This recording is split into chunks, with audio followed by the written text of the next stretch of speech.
Peşevun ya tedegin ya yelin ağram mertturun yağdayına namazı başlamak ya okumakın hakkında sonra oldu. Dıkkatı Müslümanlık olunmadı. Namaz başlayacak kolayardın. Ya namazın içinde. Peşevden, tedekten ya yelin bir dat bağlı belli yokluğu bilen beraber. Yani sana hiçbir tezkir mertturun yeri yok. Bu doğrultuda namaz başlamaklığın ya namazın içinde şeyde bir yağday. Bizim başımızda gelse namazında hiç müşkül yok. İkinci yağday var ya, biraz ağram ba. Namaz başlamakanda ya namazın içinde de. Biraz peşevden, tedekten ya yellen biraz ağram ba. Yani ağramı şeyde bir güçlüle. Ki namazın okuyup doğan, sen fikrini namazdan başka bir yek savutun. Sana ağram mürtte sen fikrini namazdan çağışırtın. Bu bir ağrami ba bolmaklık var yani bir tabi güçlüle. Bir yağdayda namaz okumaklık mekruhu tenzihi diye. Yani etmesen qavi. Yani de şu tuğratında ağram mürttürün yağday yok. Namaz okuyup dursun. Yani sen namazın doğru değil diye. Üçten surat bu diye ya üstadın hakkında. Ya peşev, ya tedek, ya yelin hakkında. Sana ağram mürttü. Başlama hakkında ağram mürttü. Ya başlağından sonram gelip de ağram mürttür. Şu tuğratındaki Türkmen etmiş bile eteki doğduğunu işledip doğun. Hakikaten ağram mürttü da. Şeyle bir ağram mürttürün yağdayına namaz okuymaklık Müslüman doğun. Buna diyelim mekruh tehrimi. O şehayeti bir namazdaki mekruh tehrimi tuğratında edab olanmasa o ne etme oluya? Size o dersi size geçti akım. Ne etme oluya? O namazı öğürle okuyma oluya. O zaman şu tadım Müslüman doğun şu hakkında haberdar olmaklık gerek. Yine bir yağday var. Şu şeriatta vakti şu burada da doğru deyiptirler ha. Şu çının adıma zereri var şu öde. Şu namazın hakkında gelip fukahalı ağram veriyen zatlar, ağram verenle şunu taklamaklık doğru deyip bari hükmediptirler. Şu adamlarda zereri var. Men maksus doktorla bilen, tebiple bilen şu hakkında görüneş olamda peşev ağırdan gelip bir ağramın tabi adamların emmanına ağırda doğruluk belli. Sana ağram veripti.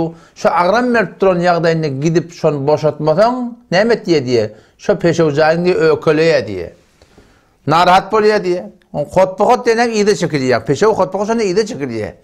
Terek de şeyle, yelle şeyle iyide çekiliyor bırak. Şu iyide çekilenine şun söymediği. Şu bedenine var akım yok mu yallığı. Şu nemet diye. Şu sonram adamların şu mesana şu peşev zayının peşev saklamaklığı zerer çekip yine kim yaşın 50 varanına 55 varanına ulaşıp uğrağında şu her peşev saklap olmayan bir yağdaylar var ya rakım şeyde bir dağıtta başını ödeye diye. O zaman şu tadı şu Allah Teala veren nimetlerine ki anıdan haber gelip du şunu ne etmeliler? Zulmetmeliler Müslüman doğrular. Şunu zulmetmeliler. Ağram veren yerine anı taraftan gelip du değil mi? Şunu gidip de var rakım takliye edip boşaltmaklık gerek ta ki Huday Teala'nın berin ozvuna, Allah Teala'nın berin sağlamcak adına zulüm olmasın, erteki gün Allah Teala'nın kulluğunu etmeklikte bir de bir kıyınçılık hem döremesin. Hatta şu tedek de şöyle diye. Tedek de vakti ki anırdan ağram verip duqa, öl gelmeldat, gelecek bolup duqa, sen hayti bir tofa, hayti bir daha da meşgul olup da şonu sen marakim, şon hakkında öl bir boşamaklığı boşamasan, şu da var akım sen öyle şimdi ökölep diye sonra bir son çıkması da kıynalı ya. Yüzük bulanda son maran kullen yuğulması da katı kıyım mı diye Müslüman doğun.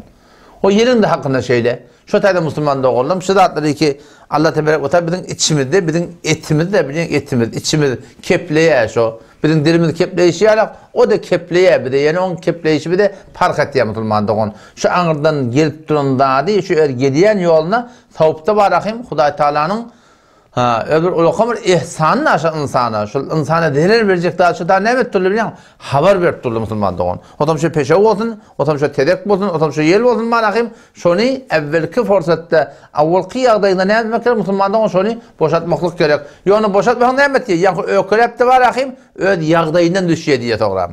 Toğram yani yaşın olursa nemet diye adama değer veriyor diye. Nama taydan hükmü şeyle oldu, ati tuğrutunda insaniyet taydan, adamçılık taydan bir sıhhatu, afiyet bir sağlık taydan Müslüman doğun şeyle bir yağdayları başa getiriyor. O zaman şu taydan inşallah sıratları rahat etmek gerek. Bırakın bu da bizim dinimizde hayti bir daha da değerler var diyelim mi?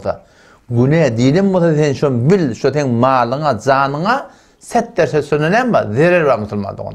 Allah temizliğine de tevfik versin.